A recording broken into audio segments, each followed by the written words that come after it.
I've been wanting to make this video for a while now, and to be honest, I think it's gonna be one of the most difficult videos to get through because I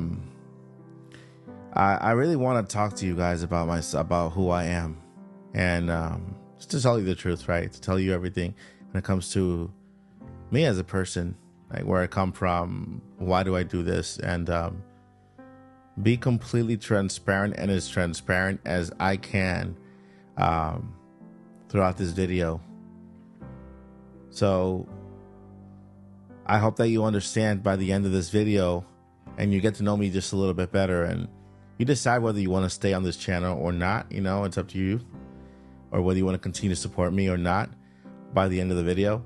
But I wanted to be completely open with you guys and completely honest about everything that I am and who I am and what I do and you know, my life, right? What made me into the person that I am today, and a lot of it is not good stuff. You know, a lot of it is not great. So I was born here, and well, not here in Florida, but I was born in Boston, near Boston, Massachusetts, in a little place called Lawrence. And so I used to travel to Boston very often as a kid. I consider myself from Boston. Every time everybody that asked me, I'm from Boston, but I was actually from a little town outside Boston. And I think I had a pretty good childhood there. You know, I remember one time I almost got abducted by I was waiting outside this school, and I was a kid, elementary school, and I saw this white van that was following me. You know, I decided to walk home one day, and I remember this white van started following me. I just started running. I don't know how I ran and got home because I had no clue where I was going, but I actually got home that day. After that, we moved to Puerto Rico. My descendants is from Puerto Rico. My mom and dad are from Puerto Rico. They were born there. And so at the age of 9, I was moved to Puerto Rico, and it was a really big culture change for me, right? It was, I learned English, right? I learned some Spanish from my parents while I was still here in the States. But it was a very culture shock. We moved to a house that had no running water. There was literally an outhouse in the backyard made out of wood, which was the bathroom.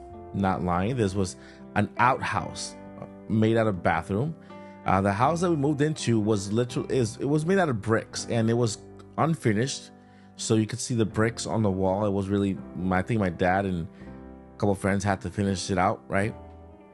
But yeah, we moved into this house. I still don't know why we left.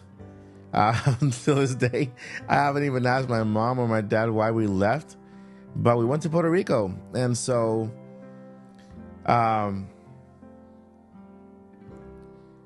it was an experience. It was the first time I was there with a new culture, a new island. It was just everything new. The houses were different. People were different. They dressed, they talked. I mean, everything was different. Even the language was different. By the time I got to Puerto Rico, it was, you know, my first language was English, and Spanish was all over the place. So I was an alien. You know, they used to call me the gringo because I just spoke English. And so spent in Puerto Rico about, I would say 5 to 6 years, close to 7 years. And then we decided to move to Florida with my dad. I moved with my dad to Florida first to try to get a place for the rest of my family. We are basically my mom and dad, and we are 5 kids. I am the oldest of the boys, and I have an older sister. So I have 3 younger brothers. And so, you know, we moved to Puerto Rico. We spent some time over there. It was just a learning experience. I learned Spanish, right? I got to learn a little more about my heritage, so my background. And so I moved back here in my teens. I was still in high school when I moved back to Florida. And you know, I didn't finish high school. I got my GED, and I went to college after that and got my bachelor's degree in digital media design and graphic design and stuff. But Can I rewind just a little bit? I just told you my life ever from the moment I was basically born, right? To the point where I made it here to Florida as a teenager. But what I didn't tell you is that within my life, we were, me as kids, my brothers, and I were, I would say at the time, victims of some type of domestic violence in our house. And so it was a very difficult, I had a very difficult time growing up, you know. I told you everything about when I moved, how I moved, where did I move, but throughout the entire, I would say, bits and pieces here and there, we were victims of domestic violence, right? We went through a lot when it comes to my parents. The fighting constantly, and not only fighting but also physically, and it got ugly sometimes, and so me as a child, you know, we went through that. We went through that for basically all of my childhood, you know, even to the very end. There was I'm guessing if any of you out there have been through domestic violence in your home, then it's something that is scary, right? But we made it to at the very end. It was an ugly separation from my parents, right? From my dad, and we left. My mom and I and my brothers, we left abruptly one night, and we just didn't know where to go. So after that, we were homeless for about 2 years. We were jumping from my grandmother's house in the States to my uncle's house to the streets. And so we were homeless for 2 years. We didn't know where to go. Like, it was difficult to, you know, find, you know, what to eat, you know. My mom didn't really make any money. She was struggling to find a job. And we were just kids. I wish I could help her, but I wasn't of age to work. And I did find jobs right there, but they were like under the table. And so that happened, right? We kind of went through that as a child. I went through that as a child, and then we were homeless. Finally came back to Orlando. And so that's where I met my stepdad, right? That's when my stepdad came in.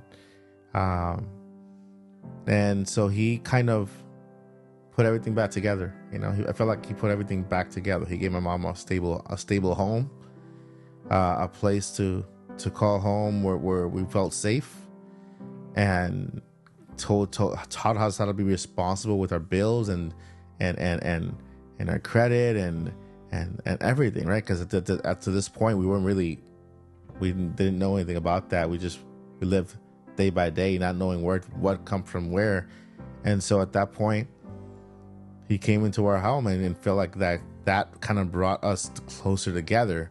At that point, my brothers were not going. They were not on a good path. They were meeting in a bar, playing pool every night, doing God knows what. And so, you know, with the arrival of him, that we kind of came together, right? We started. My mom and I used to go to church, still, and we kept going together. And then my brother started coming to church with us, and then everybody else kind of gathered, and so our family felt whole, right? And so at that point, everything was good, right? Everything was feeling good. But little did I know that the moment during my teenage years, I was starting to lose my sight. And the thing is that because of everything that was going on, see, I was more worried about my brothers and my mom than myself. And so I kind of ignored the signals, the double vision and the pain and the itchiness that I got in my eyes and the discomfort. And so I let it slide years into my 20s, right? And so at the age of 22, 23, I was diagnosed with keratoconus in both my eyes. And so I was given contact lens. And I was using contact lens. I used glasses for a while until the disease kept progressing. And so when I was 24, I met my wife. We got married, and from that point on, my vision just completely got worse. It got so bad that the doctors, they said that the only way I can get my sight back was to a cornea transplant. I got that. It was scary. It was scary. I was in the operation room, and I the anesthesia was wearing out while they were just cutting the eye cornea and putting a donor's one in there. That's what a cornea transplant is. They cut the round part of the eye, the center part. It's like a thin layer, and they peel it off, and then they sew in a new one. And when I mean they sew in a new one. And no, not with these stitches that kind of dissolve, but the stitches they have to remove. So that's, I had those stitches on for about, I would say, a couple of months, weeks to months. I can't remember. Everything was just so crazy. But then I saw again through one eye because the other eye was kind of still bad. For the very first time, I saw good. And my reason for getting my cornea transplant, I went through that operation because my wife was pregnant, and we were about to expect our first baby girl. And so without that operation, I would not have been able to see my daughter be born or hold her in her hand and be able to see her face for the very first time.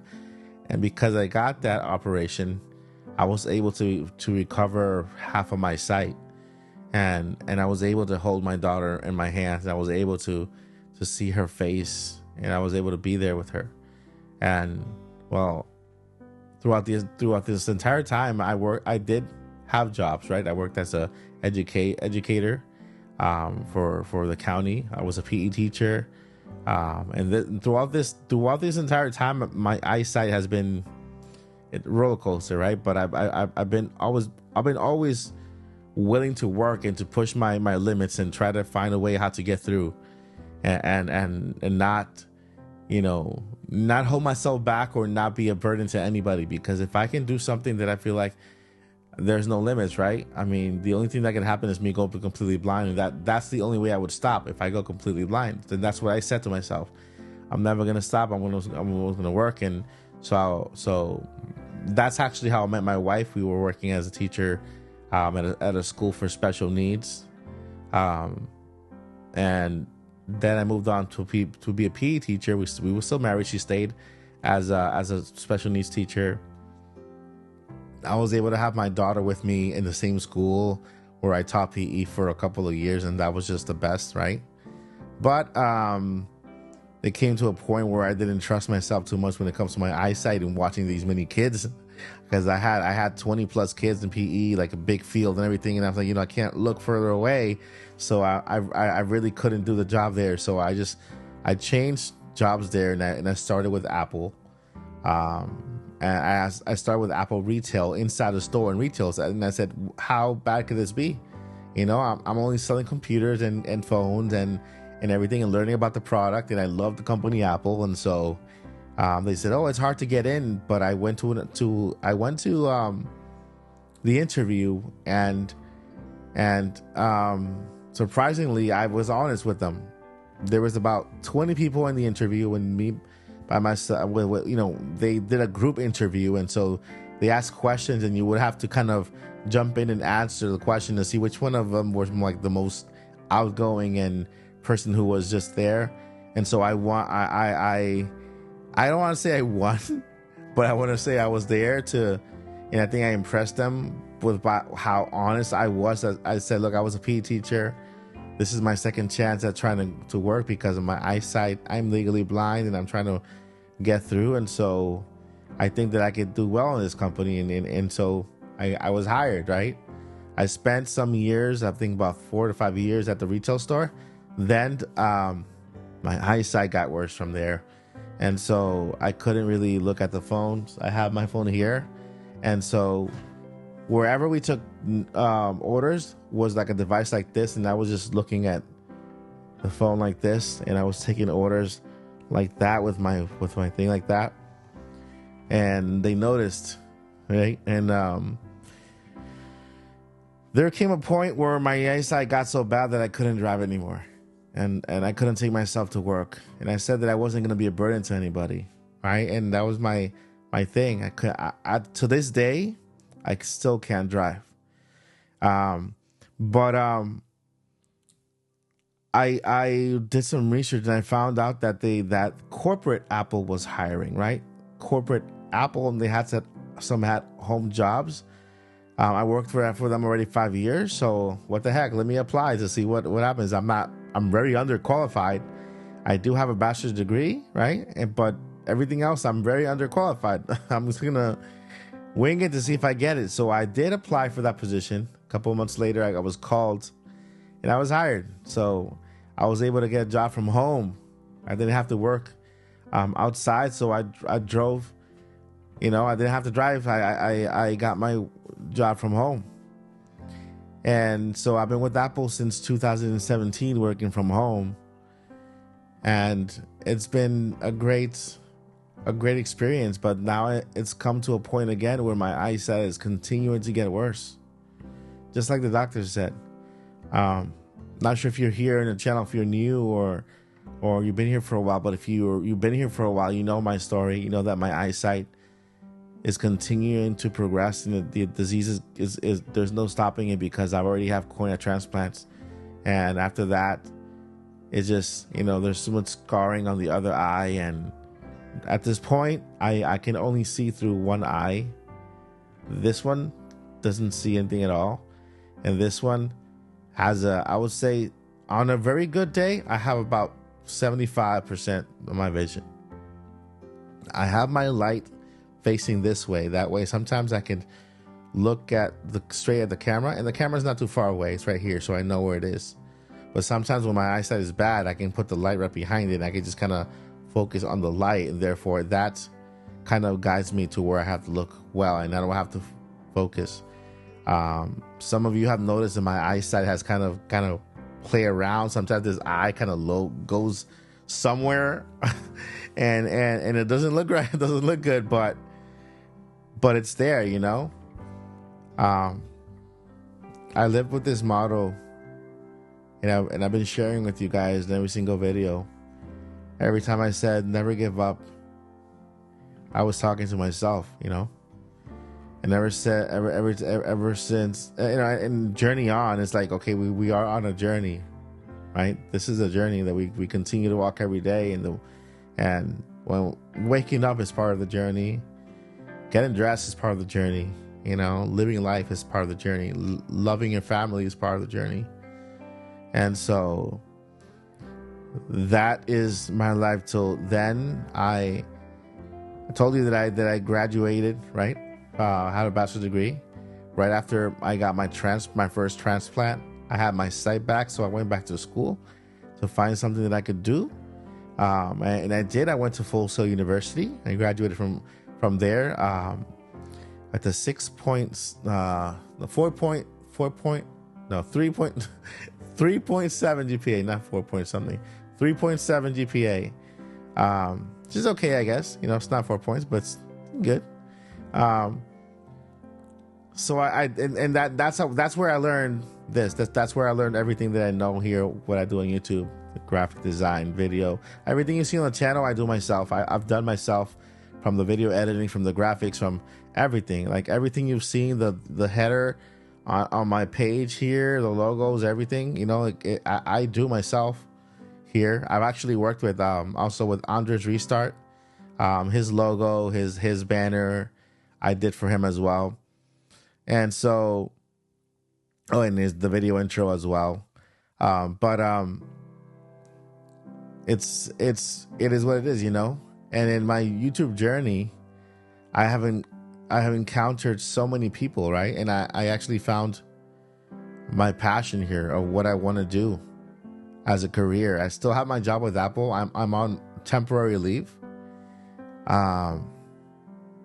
Partly because of my eyesight. I'm on a reduced schedule, and I don't know how much I have left. And to be honest, I'm not sure if I can go back because of it. But this is something that I really want to do. I really want to do YouTube. And ever since I started YouTube, it's been a roller coaster.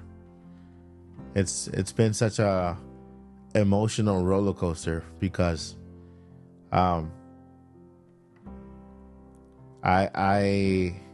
have made friends, right? I've made friends. I've met so many of you. I've heard so many stories about you guys and everything. And I remember to last year, I wanted to share my story, right? I wanted to share my story as a blind individual, so that I can kind of inspire other people out there to do the same, and to inspire them to move on and to continue, and to not let something like a disability hold you back. And because I've done that, I've been attacked so many times. I've been insulted. I've been ridiculed, and I've lost friendships who felt like I felt I've been betrayed, and I've been insulted. I've been spoken about behind my back, and I've had so many heartbroken moments as a YouTuber, as a person who really, I just go on here every day and do videos for you guys, right? I just do videos, and then I go back to my family and I love them with all my heart, and I do no harm to anyone. Like, I've never done any harm to anyone, right? But for some reason, I've been a target of a lot of things, right? I've been a target of hate, a lot of hate, things that I didn't, I didn't really do anything to whomever decides to talk badly about me. I didn't do anything to them, and I don't know why. But it's been a really rough journey, right? It's really been a rewarding journey, but also a heartbreaking journey, because of that, I've kind of gotten into a shell, like a cocoon, and so I've grown afraid to share my story. I've been afraid to share about my disability. Like, I used to share it a lot before, and ever since that happened, then I've been afraid to share something that I am going through every day, and that I hope that by sharing that story, I could inspire others to live their best lives no matter what they go through. And I'm still that way. I used to share it a lot, and I can't anymore because I feel like I'm going to be attacked by it. I feel like I'm going to be threatened by it, and I feel like I'm going to be ridiculed just because I want to share with people that it's okay to have this ability, that that's not the end, that life goes on, and that there's more to life than just having a disability. When you're blind like me, whether you're on a wheelchair, whether you have autism, it doesn't matter. It does not matter. You are unique, you are special, you are bright, you are brilliant, you are fearfully and wonderfully made, and you have everything for you. There's nothing against you. You can do anything that you put your mind to, and that was something that I've always been sharing, and for some reason I find myself struggling to do that anymore, just because I've been broken so much, here on YouTube.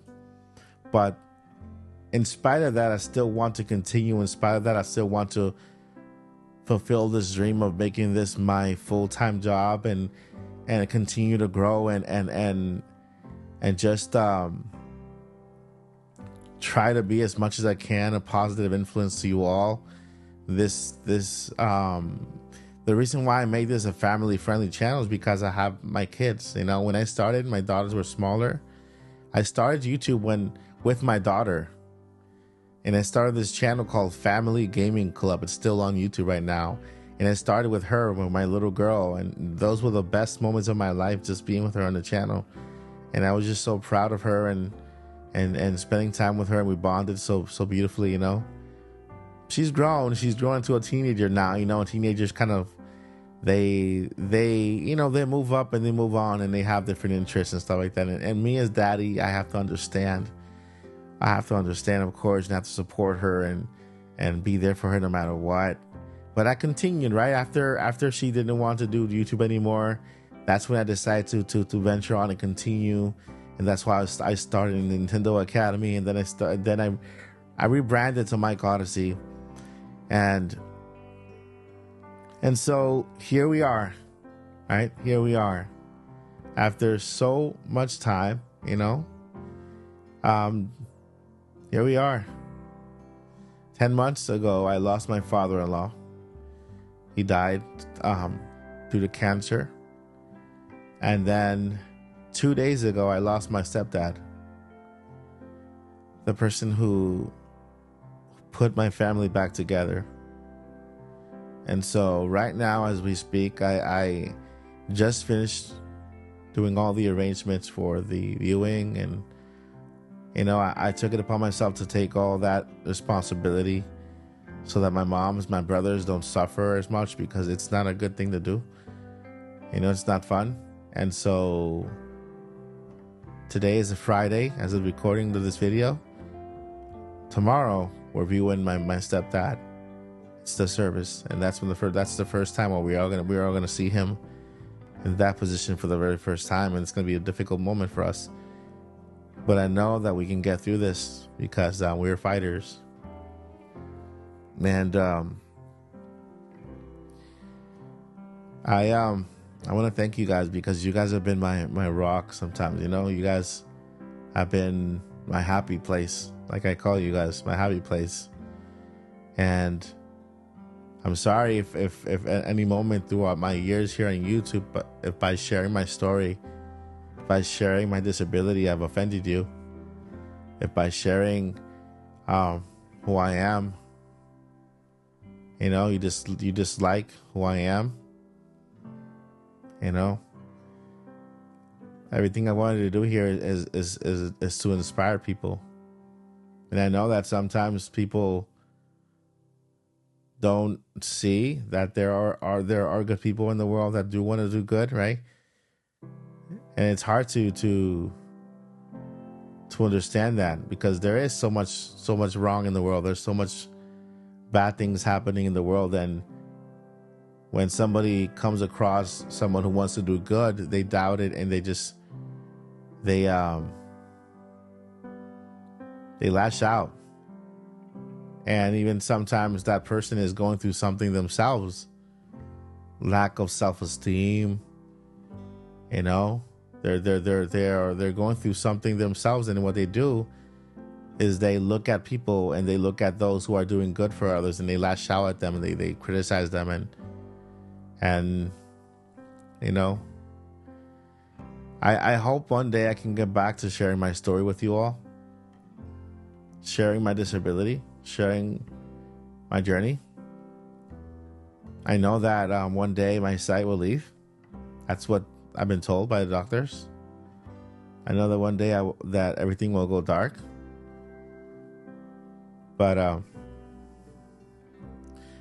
for as long as I can, for as long as I have sight, for as long as I can see color, for as long as I can see my daughter's face, my wife, my kids, my family's face, for as long as I can read your comments, whether they're good or bad,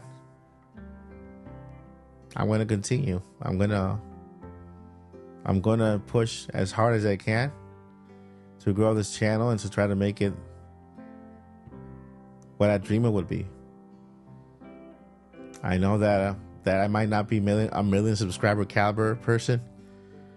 I might not be even 100K caliber person, but I hope that those who do decide to join me here decide to join me because of, you know, because I provided something to you that could maybe serve of inspiration, entertainment, anything that would make your life better, anything that would make your life just a bit better. And so that's just a bit of my story, you know. That's a bit of my story. I'm still kicking. I still see, which is good. And I'm going to continue moving forward. This is my story, guys. This is part of my story. And so I hope that soon I can share more with you guys, and that you decide to stay here with me on the channel, and we can go on this journey together to wherever it takes us. If it takes us to 100,000 subscribers, and hey, I want you to be here with me throughout. If it takes us to 1 million subscribers, although I don't see myself as a 1 million subscriber YouTuber, hey, that's where we need to be, right? And I hope that you will join me in this journey. Just know one thing, that no matter what you go through, no matter how hard life gets, as long as you're breathing, there's hope. As long as there's hope, there's the will, and as long as there's a will, there's a journey to go on. So don't give up. Don't give up, and continue walking straight. Continue fighting for your dreams and for your goals, because at the end, you are like Charles Martin, I think, once says, you are the hero of your own video game. You are the master of your own journey. You are the wielder of your own sword, the guider of your own path. I don't know, whichever. But yeah. Thank you, guys. Never give up. Journey on. Peace.